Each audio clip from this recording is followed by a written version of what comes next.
So you want to learn Excel, but find it too boring. Uh-uh. Never say that out loud. Excel is not boring. The instructors you've had are. Give me the next 2 hours of your life, and I promise you're gonna fall in love with what MS Excel can do. Hello everyone and welcome to the Beginner's Guide course in MS Excel. This course on Microsoft Excel is for absolute beginners. This course will cover a wide variety of topics that will help you to gain the much needed knowledge for Microsoft Excel. Since this Microsoft Excel software is becoming a new trend, and wherever you go, especially in the corporate world, its knowledge is extremely important. So we have decided to bring out this course for you all. Since this course is for beginners, so you do not need to have any knowledge about Microsoft Excel to start learning it, and we would be covering it from the very basics. We will teach you everything that you need to work on Microsoft Excel.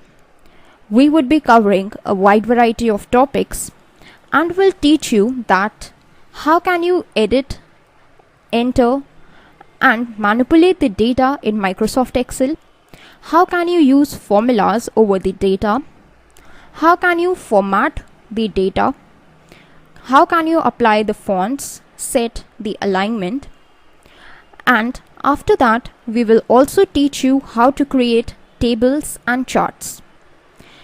Once you have covered all these topics, we will also teach you all you need to know about pivot tables and pivot charts. Also, we would be covering a wide variety of Excel functions such as if, SUMIF, etc., ranging from the basic ones to the advanced ones like VLOOKUP, HLOOKUP, and so on. So, after that, we would also teach you how to create reports in Microsoft Excel, and then in the end, I will teach you about some of the shortcuts that you must know in order to learn Microsoft Excel and use it very easily. So what are you waiting for? Let's start this course and begin on a new journey where you will move from an absolute beginner in Microsoft Excel to a person who has all the tricks on his tips.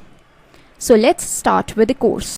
So as we know that Microsoft Excel is a software that is available with the Microsoft Office package, and this software is used to create spreadsheets or charts, tables, etc. Basically, whenever you want to format your data or organize it and try to view it in a tabular form or in a graphical representation, then this particular software is used. However, there is a general misconception that this software can only be used by the people who have a advanced knowledge of accounting, but that is not the fact. And from this tutorial series, we are going to tell you some of the basics through which you can easily organize your data using Microsoft Excel. So in our first tutorial today, we are going to start with a basic introduction of Microsoft Excel. So in front of your screens, you all could see that this is a Microsoft Excel being opened, and I'm using a version of Microsoft Excel 2016. So once you open your Microsoft Excel, you will find this kind of a screen in front of you, and it generally has different options, that is like home, insert, page layout, formulas, data, review, view, and so on. And whenever you click on these options, you can see that there is a kind of a ribbon that is changing its contents. So these contents are with reference to these options or the tabs, as you can see. And if you just go to home, you can see that these are the different groups that are available to you. In the first group, you have options of paste, cut, copy, format painter. Similarly, in the second group, you have some options through which you can just manipulate your font style, its size, or its color or a background color. Similarly, there are different groups and different tabs available through which you can manipulate whatever you do in your Microsoft Excel. Now I have opened this kind of a workbook, and in workbook there are different sheets available which are known as worksheets, and we usually work on the worksheets only. So here you can see that this is named as sheet 1. So this is the sheet 1 of book 1, which is written over here at the top. Now, if I want, I can add as many sheets to my book as I want by just pressing on this plus sign that is available over here. So as you can see, I have added these kind of sheets over here. And all these sheets, as you can see, are made up of cells. Now, what are these cells? These cells are basically the intersection of the rows and the columns together. These horizontal things are called rows, which are represented by numbers like 1, 2, 3, 4 and so on in Excel. And these vertical things are known as columns, which are represented by the letters of the English alphabet. So these are the columns and these are the rows, and the intersection of the rows and the columns are known as a cell. So if we just click on it, then this is a cell and its address is generally the column number and the row number. So you can see that here we can see the name of the cell or the address of the cell, and if we just click on any of the cell, then you can see that its address changes. And if you want, you can just also click on a number of cells together like this. So this is basically just selecting a range of the cells which is depicted by the first cell over here, that is C3, and the last cell over here, that is J13. So that would be the range of this cell. Now how can you enter data into a cell? So if we just go back to the first cell, you got to double click on it first of all. Then you can see that a cursor is present over here. Then when a cursor is present over there, you can just type anything that you want. Suppose I just type in data. So this data is now entered into a cell, but how can we save it? If we just press the enter key, then you can see that the cell A1 is now containing the word data, and now my cursor has moved on to the next cell, that is A2. Now in the cell A2, if I add something, suppose table, and I press on the tab key, then you can see that my cursor has now moved on towards the right side, that is the cell B2. Now if I type anything, suppose some garbage values like this, and I don't want it to be saved in the B2 cell, then what I do is just simply press the escape key. So whatever the data that I entered over there is now removed from the cell. So that's how you can just navigate to the different cells in your worksheet, that is either by pressing on the arrow keys, or when you are on a cell, you can just press the tab key to move to the right. Then you can press the enter key to just move on to the downside. And if you want to move upwards, then you can just press the shift and the enter key. And similarly, if you want to move towards the left side, you can just press the shift and the tab key together to move to the right. So just the tab key will move you to the right, and if you press the shift and the tab key, then you will be moving towards the left. And these are some of the important things that you can use while creating or entering data in an Excel sheet. Now apart from that, if we just enter some of the data, I am just clearing this data over here,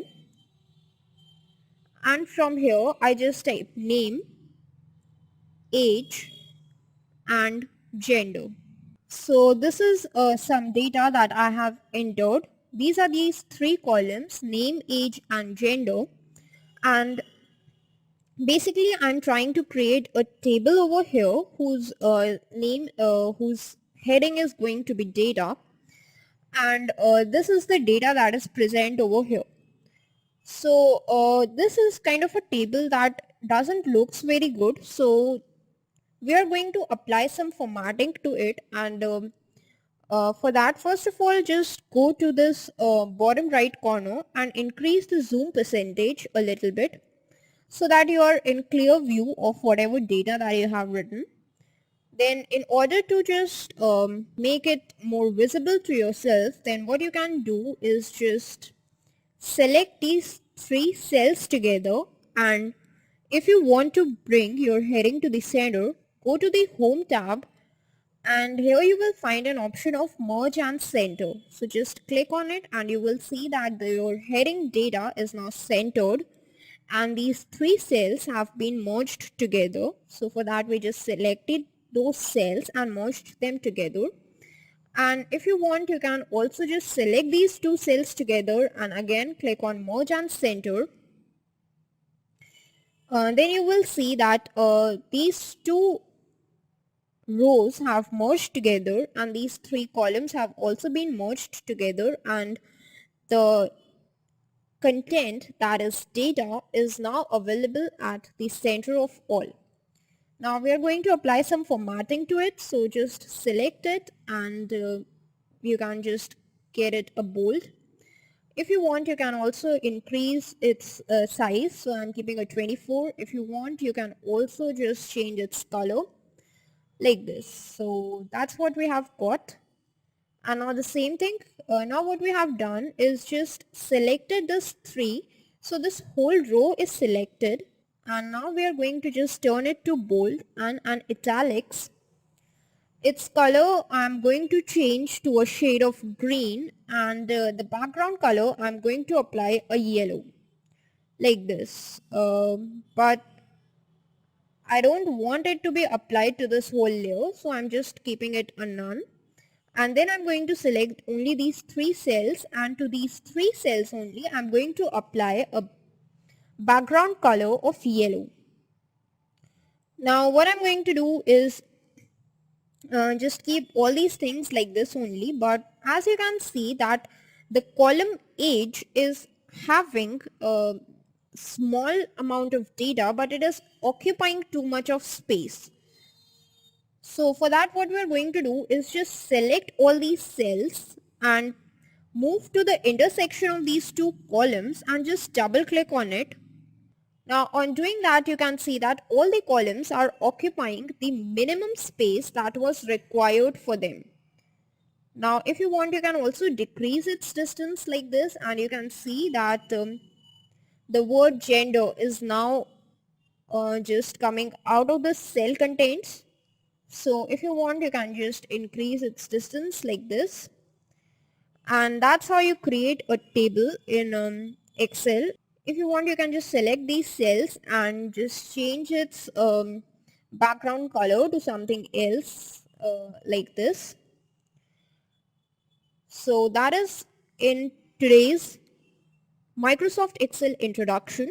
Today we learned about some of these shortcuts, that how can we move between the cells in Excel and how can we create and format the data in Excel. So that is in today's video, we are going to take a deeper look into some of the functionality of the Microsoft Excel.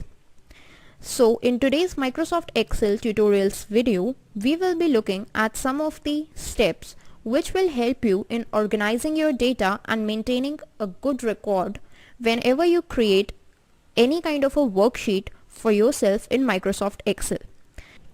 First of all, in front of your computer screens, you can see that I have a table whom I have named as data, and these are these 6 columns that it is containing. These columns are order date, name, item, units, units cost and total. So the reason I have chosen this kind of data is because I have got the different kinds of data that I required for this particular tutorial into this video. This table that I have created is being created by taking up the data from the internet. So if you want, you can just go to Google and search for any data that you require, and you will be able to download a sample data for yourself. Whatever data you want, you can just enter into the sheet, or if you want, you can just go to Google and download any sample database for yourself. So now I have adjusted this data to look like this, and whatever the steps I have followed are the basic steps that were covered in the first video of Excel tutorials. So you can also follow the same steps and organize your data like this. Now first of all, we are going to look that what types of data are available in Microsoft Excel and how can we access them. So in this table, as you can see that we have different kinds of data. First of all is the order date, which is the date on which the order was placed. The second is the name of the person, which is another type of data. Then is the name of the item. Now the data type of the name of the person and the name of the item can be same. Then we have units, which is generally a numerical value. Then we have the cost of the units and the total. So the cost and total are going to be currency values. Now to organize this data into the different data types, we have got the different data types in Microsoft Excel. Now what we can do is, suppose we want to apply the data to units cost. So what we're going to do is just click on this H, and whole of this column will be selected. Then into the home tab you will find something called general. Just right click over this arrow, and here you will find currency. So when you click on this currency, you will see that the units cost has been changed into a currency with a dollar symbol preceding all the values. Now this is exactly what it tells us that this is a kind of a currency. The same thing you can just do with the total as well. Just apply currency to it. As the units are concerned, so the units will not be a type of currency. So what will we do is just select its whole column, then go to general, and here there is another data type called number. So when you just click on it, you can see that .00 has been added after all the values of the units, and that's exactly what tells us that it is not a single text, it is a number. Now the other data type is date, so we can just select its whole column, right click over here, and here you will find an option of short date. So you can just click on it, and you will now see that it has been organized into a format where the month is written first, and then the date, and then the year in YY format, which is the standard format. So that's how our data is organized as well. So these are the different types of the data that are available in Microsoft Excel, and if you want, you can just simply access them very easily. Now for example, you have this data and you want to know that which item is the priciest, or which item is the most expensive, and which one is the least expensive. So what you can do is just select this units cost, and you can apply formatting to it. Now this formatting is of different types, and since we are applying some conditions to it, so that is the reason why this formatting is known as conditional formatting. So for that, you can just select this whole column. In the home ribbon you will find an option of color conditional formatting. When you just click on it, you will find all these different types of options. Now you can apply these data bars to it with a solid fill or a gradient fill, and when you apply these data bars, you can see that some of the data is being filled by a particular color. So if we just apply this green colored data bar, and if we just move through this column, then you can see that the maximum value, which is $275, is completely filled with green color, while all the other values are filled slightly. But this is not very clear. So what we are going to do is just apply another type of color formatting, which is color scales. And at the same time, we are going to just clear up this data bars formatting that was earlier applied. So you can just clear all the rules, then go to conditional formatting and apply this color scales option. So you can see that the value that is the minimum, that is $1.99, is being colored with red color, and uh, actually 1.29 is the minimum value, so it is being colored with a dark red color, and $275, which is the maximum value, it's being colored with a darkest green color, and all the rest of the values are filled with the corresponding colors. So that's how you can organize your data and make sure that whatever the data you have written is minimum value or its maximum value. You can just differentiate between them. The next thing is, how can you filter the data? So for that, what you can do is just select this whole row, and here you will find in the home tab itself an option of sort and filter. So you can just click on filter, and as soon as you do that, you will see that these kinds of arrows are available in front of you. These drop down arrows are now available. Okay, now you can see these kind of drop down arrows are available. So if you just select this, and you can see that the different values have been selected over here. So if you just uncheck the select all, and if you want to see only those items whose price is $1.29, so you can just click on it and select OK. Then you can see that only those items are visible whose price is exactly $1.29. Now if you want, you can just go to clear filter from units cost, and all these filters would be cleared. And in the same way, you can just apply these different kinds of filters. Like in the items tab, you can just view only the pencils. You can just click on OK, and you can see that the different records only where the pencil is being stored, like this. And if you want, you can just sort it by more than one columns, like pencil and desk, and then click on OK. Then only those values would be visible which have the data as desk or pencil. If you want, you can just clear all the filters like this, and all these records would be visible once again. Another important feature that is available in Microsoft Excel is autofill feature.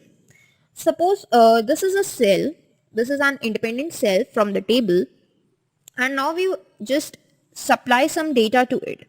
Suppose we write the year as 2019, and then in the very next row, I write the data as 2020.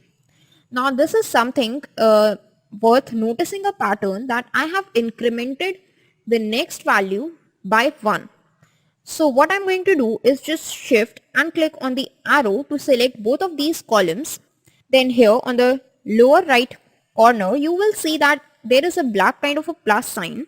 So when you get this, you can just drag in downwards your contents, and you will see that your area or the value, whatever value you supplied, is now incremented by 1 in each case. And that is the feature of autofill in Microsoft Excel that enables you to not only enter the data but only its pattern, and it will automatically fill up the rest of the data.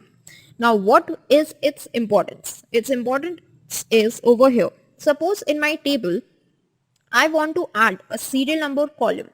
Then what will I do is I just type in SNO, and then instead of writing all these numbers from 1 to whatever the number of the records that are available, what I will do is just I will type 1. Then in the very next column, I will type a 2, and then I will select both of these columns for Microsoft Excel to understand the pattern, and then I'm going to drag it all the way down to the last record. And you can see that it has automatically filled all of these records itself up to the number 36. Now you must be wondering what happens if we just provide a single value. For example, over here, if I just provide a single value, that is 2019, and then I just drag this data, then what will it do? It will just copy the 2019 value to all of these cells. So if you want to copy the same data, then also you can use this autofill feature of Microsoft Excel. Otherwise, an important thing that you need to know is, suppose if you type in Monday, that is the first day of the week, and everyone knows that it is a universal thing.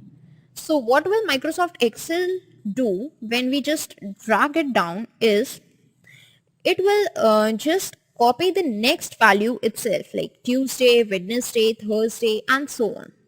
Similarly, it does with the name of the months. Like if you type in January and just drag in, then you can see that all of this data is being filled up itself like this.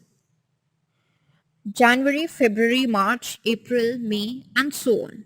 So that is an important feature of Microsoft Excel, that is the autofill feature. So that is all in today's Microsoft Excel tutorials video. We are going to see that how can we apply the different types of formulas in Microsoft Excel.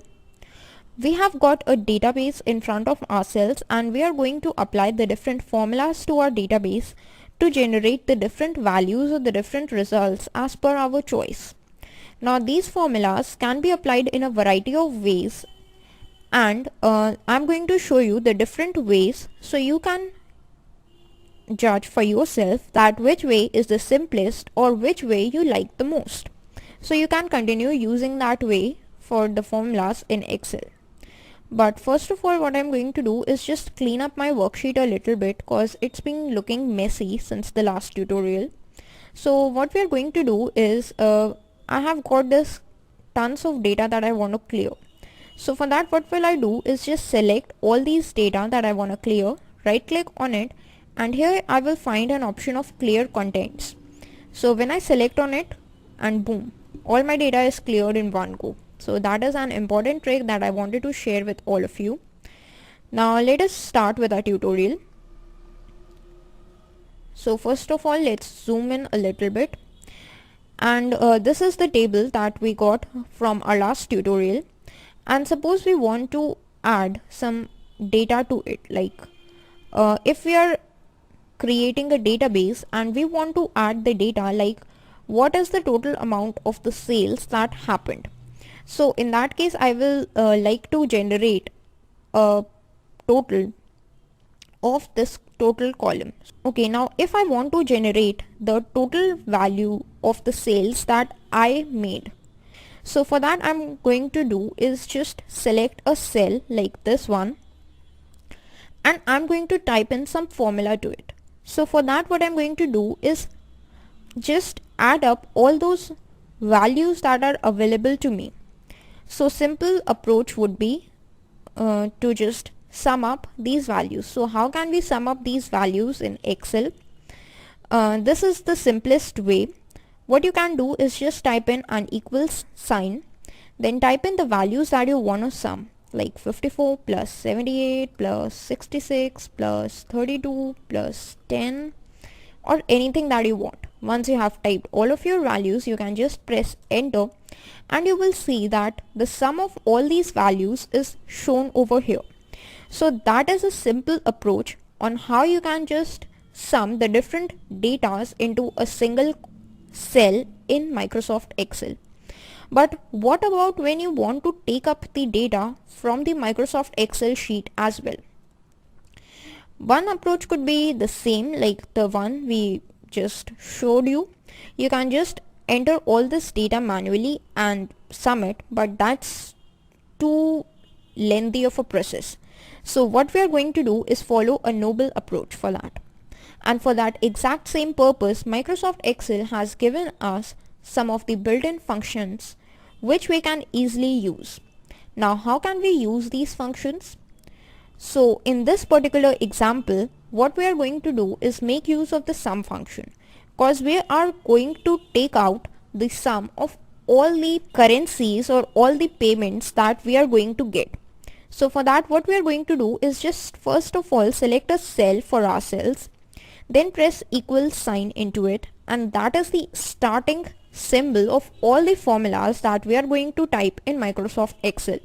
So always remember that whenever you are typing any formula in Microsoft Excel, just remember to type this equal to sign. And after that, what we are going to do is just write our function name, that is sum itself. After that, just open the parenthesis, and as soon as you do that, you will see that a help is shown in front of you like this. So here also what you can do is supply numbers to it. Suppose you can just type in 12, then comma, then type in 23, 89, 32, anything that you want, and then just close the parenthesis. And as soon as you hit enter, then you will see that in this particular cell, whatever the sum of the values you entered is shown over here. And this is another approach of summing the values. Instead of putting in the plus sign, what we did is made use of a function of Microsoft Excel which is called the sum function. It is an inbuilt function that is given to us by Microsoft Excel. Now what we need to do right now is just press equals, then write in sum, open the parenthesis, and now what we want to do is just sum all these values in the totals column. So for that, what we are going to do is provide it a range, that what is the starting address of the cell and what is the ending address of the cell whose sum we want to calculate. So in our case, what we need to do is just provide a starting address like this one, which is I4, and as soon as you click on it, you can see that here I4 is automatically being written. Then what we are going to do is provide an ending value to it. Now to provide the ending value, which is kind of a range, what we are going to do is just type in the colon symbol, which stands for true. So what we are going to write is, we want the sum of the values from the address I4 through the ending address would be this particular cell. And as soon as we select this, that is I39, then you can see that the sum formula is automatically written like this. Then we can just close the parenthesis and press in enter.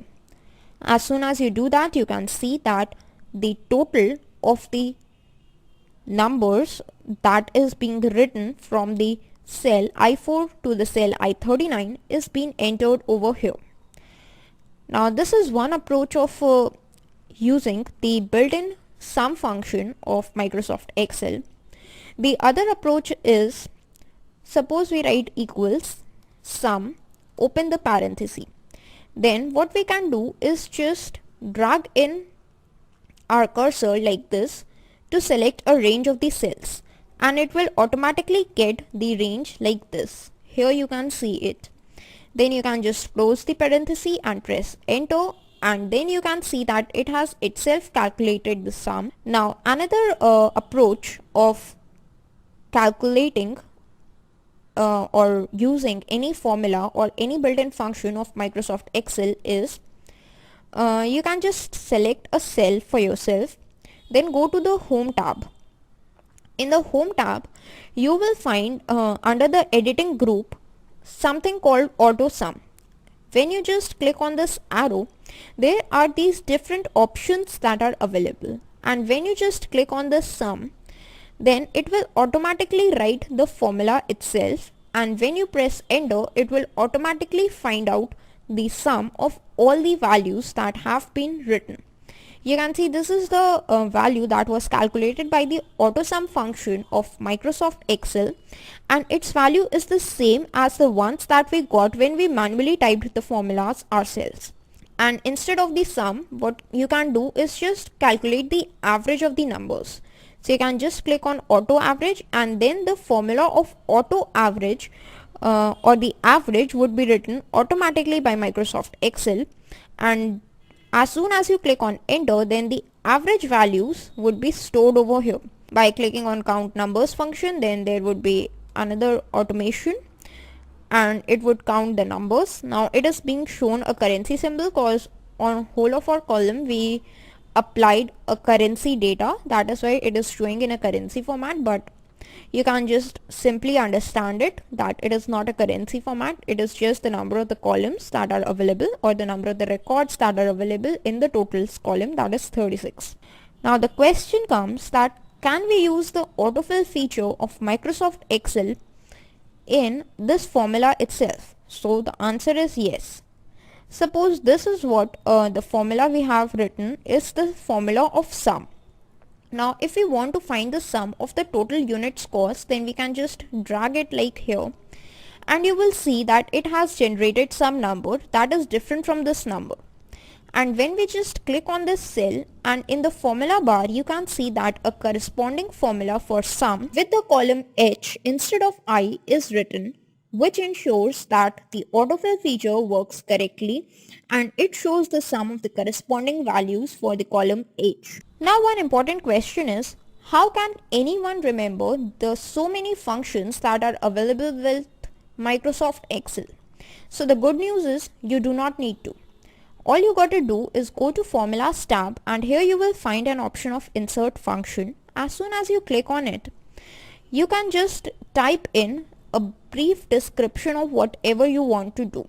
Suppose we want to find the sum of the numbers, so what will we do is just click on sum and just click go. So you will find that sum function is shown in front of you and its description is shown as well, that it adds all the numbers in a range of cells. So using this insert function also, you can insert any type of function that you want in Microsoft Excel very easily. So that is all in today's Microsoft Excel tutorial. We are going to see that how can we use the different types of the relational operators that are available to us in Microsoft Excel. Then we are going to use these same relational operators inside a built-in function of Microsoft Excel, which is known as the if function. Then we are also going to understand the functionality of the if function and along with it analyze it in detail to generate the different kinds of the outputs.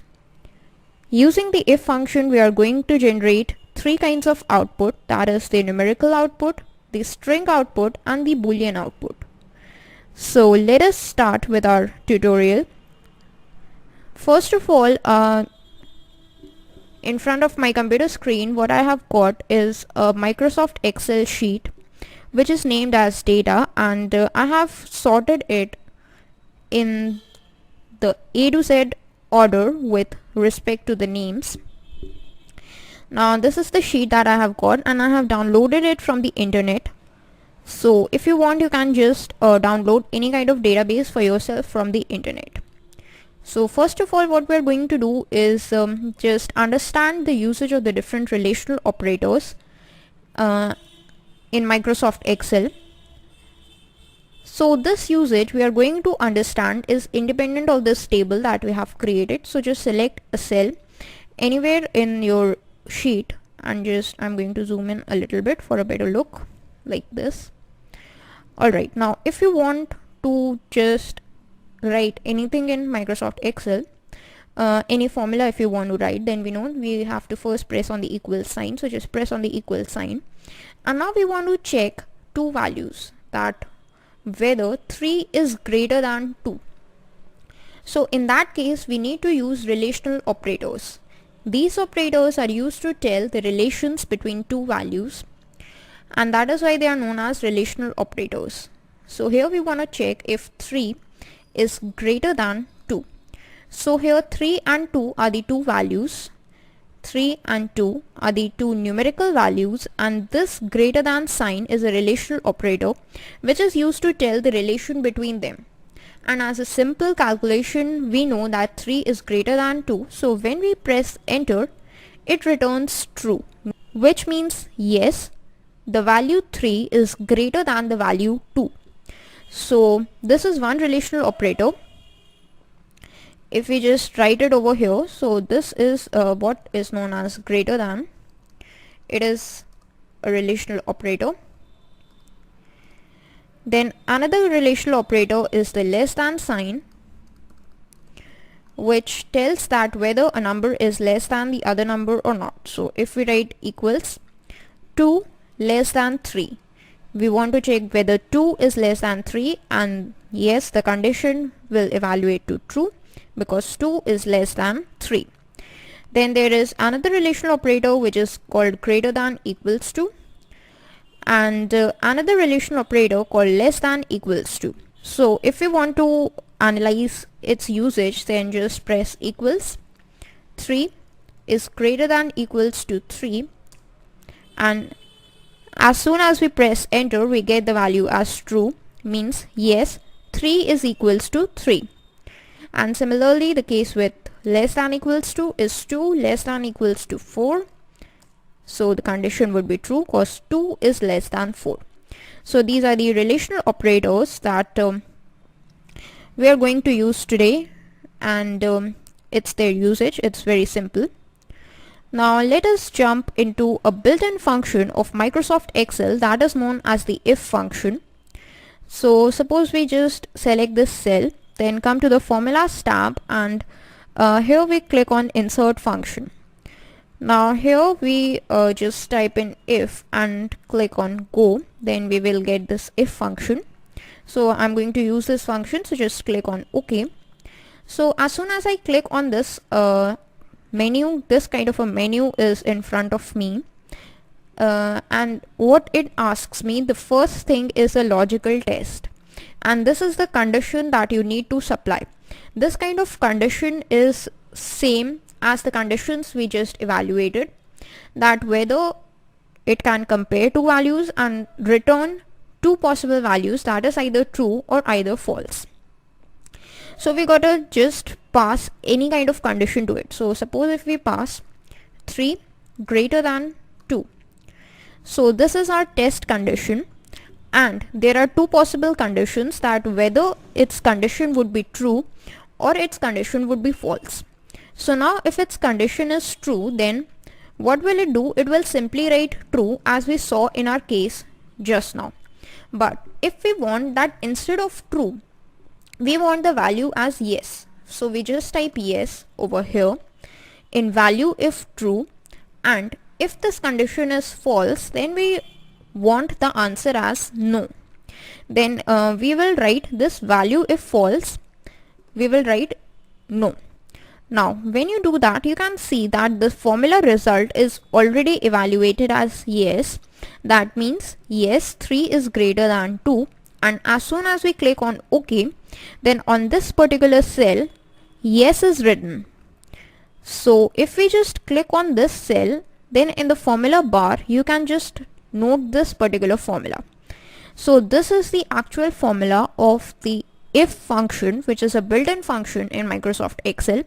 That first of all you type in equals, then you write the keyword if, open the parenthesis, then provide it with a condition, then put a comma, and then provide with a value that needs to be displayed if the condition evaluates to true, and then again put a comma, and then provide it with a value that needs to be shown if the condition evaluates to be false, and then close the parenthesis. Now notice that here we have used double quotes in the starting and at the end of these yes and no words, and that is because these are the string values. So any value, if it is in a string format, it needs to be enclosed in double quotes. We just take it another cell, we type in equals if, open the parenthesis, and here instead of the exact numbers, what we need to do is we need to provide the values or the contents of the cell. So what will we do is just click on this cell. Suppose its value I need to evaluate, so I just click on this cell, its address would be written here, and write is less than, then I will click on this cell, then I will put a comma. If this condition evaluates to true, then what value I need to show? I need to show 1. And if this condition evaluates to false, then what value do I need to show? 0. And then close the parenthesis. So this is the complete expression of an if function in Microsoft Excel, and once I write it, I just press enter, and this evaluates to be 1. This means the contents of H22 cell, which is $15.99, are less than the contents of H26 cell, which is $19.99. That's why I have got the answer as 1. Now if I type any other condition like if, open the parenthesis, 4.99 is greater than this, then in that case I want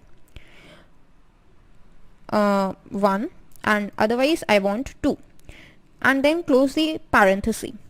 So here we know that this condition will evaluate to be false, and as soon as we hit enter, we get the end result as 0. So that is how the if function works in Microsoft Excel. It requires 3 values. First of all is the condition, then is the value that you need it to show if the condition evaluates to true, and then is the value you need it to show if the condition evaluates to false.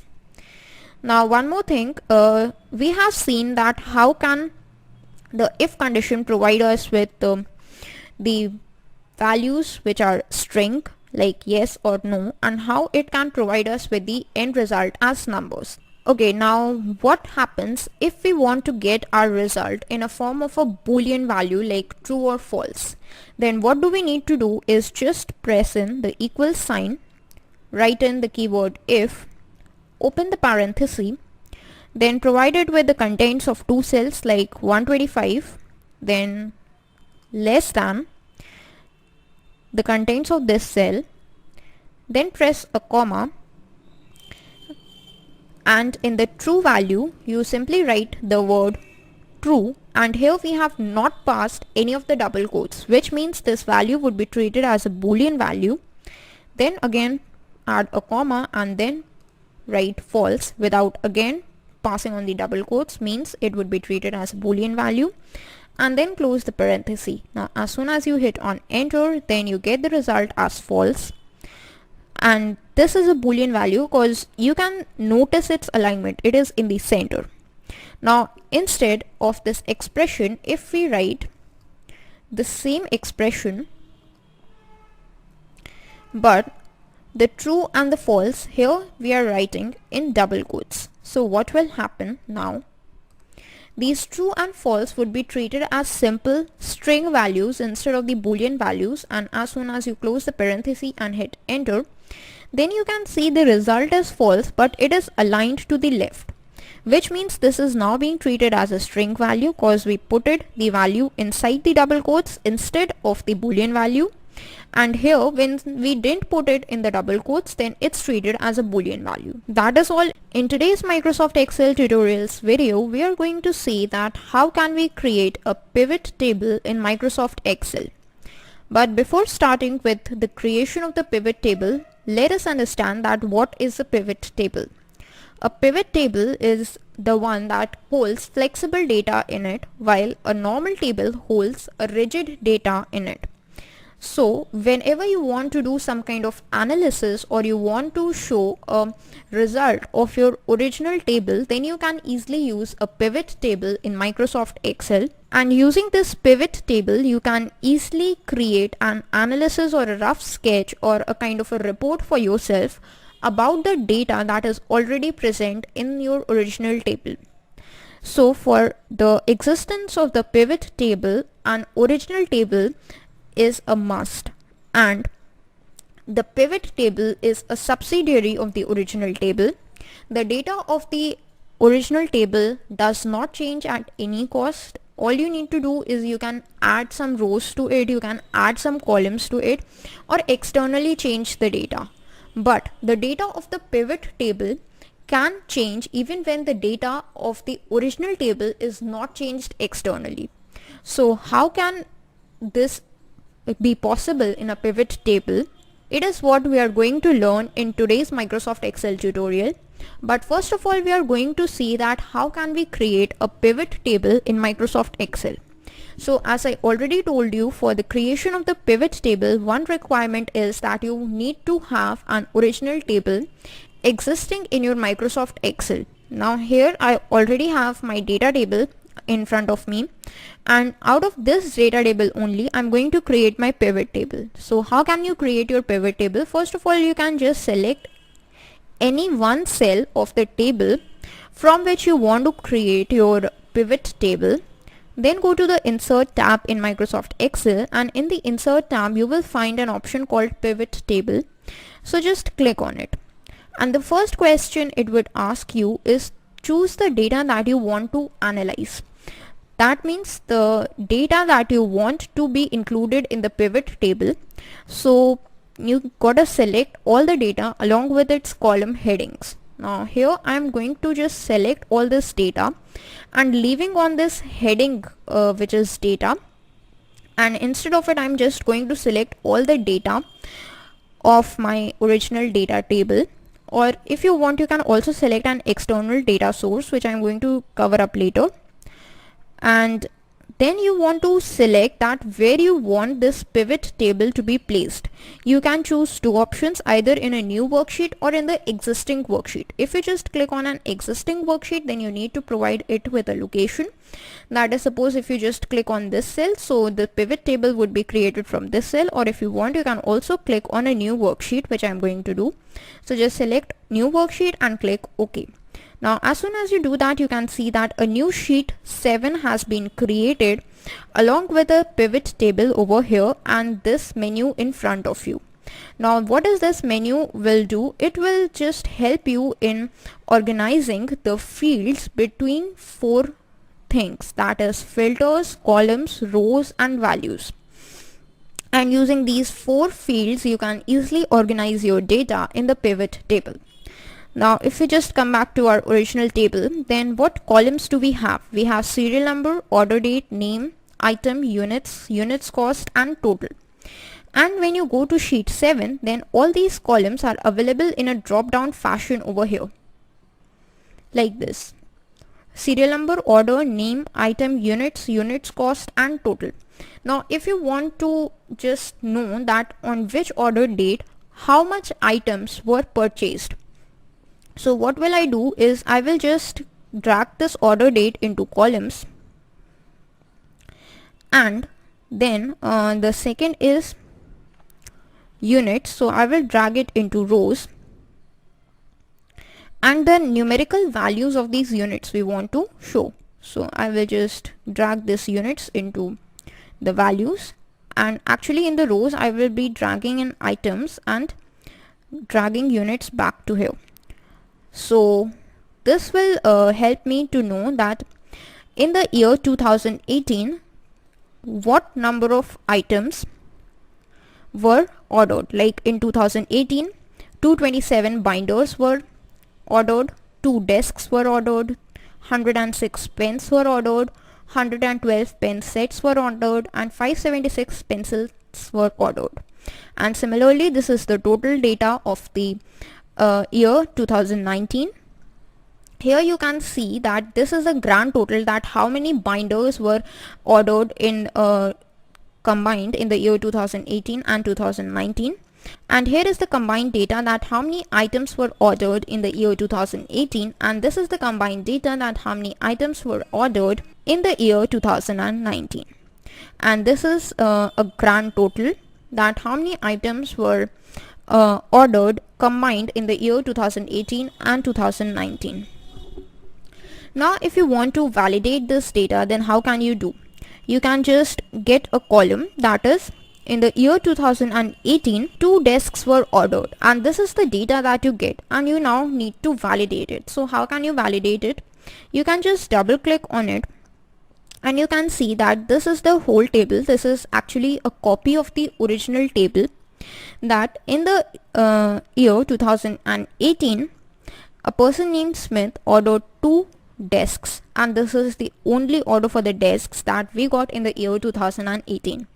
So that is what the data is exactly, and that is exactly what is shown in the pivot table.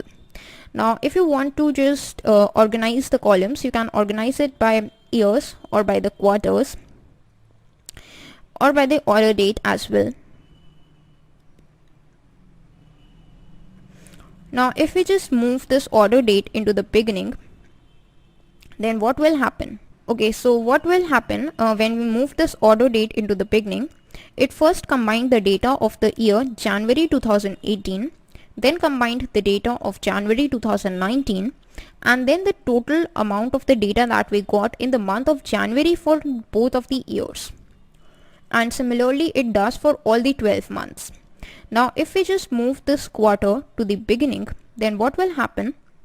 It will combine the data in a quarter wise fashion, that in the first quarter how much orders were made or how much units were orders were made, and then in the quarter 2, then in the quarter 3, and then in the quarter 4th. And if we just move this year to the beginning, then it would combine the data into an year-wise fashion. Similarly, if you want to just remove this column, you can just remove them back to this original place, and if you want to just organize it by name, so what will we do? We will just drag this name into the columns format, and what will happen now is we will get a name wise organization of the data. Suppose we go to Morgan, then Morgan ordered 28 binders, 55 pen sets and 90 pencils together in the year 2018 and 19, and that is what data we got here. Now if you want to validate the data, you can what you can do is just double click over here, and there will be an order that yes, Morgan ordered 28 units of binders, and that is why this data is being shown to us. And if you want to just double click on this total, like 173 total items is what Morgan bought, and if you just double click on it, then a new sheet would be opened, and you can see that Morgan ordered 28 binders, 55 pen sets and 90 pencils. And if you want, you can just view its total. So just auto sum it, and auto sum would generate to 173, which means that yes, Morgan totally ordered 173 units from us, from this data table. And if you want that some other things to be displayed as well, that instead of the units, its cost must be displayed. So we can just remove this units from here, and its cost would be displayed. So this is the total cost that is being displayed. And if you want to just show the data, like if we just go to Harvard and double click over here, then you can see that this is the units cost, and if we just calculate the total, it's $6.98, and that's exactly what is being shown in the sheet over here, that a total of $6.98 is what amount that Harvard purchased from us. And that's how you can create and organize a pivot table in Microsoft Excel. And as I told you, this pivot table holds flexible data, because this data can be changed as per your wish, and as per you organize the data into the various fields, that is filter, columns, rows and the values.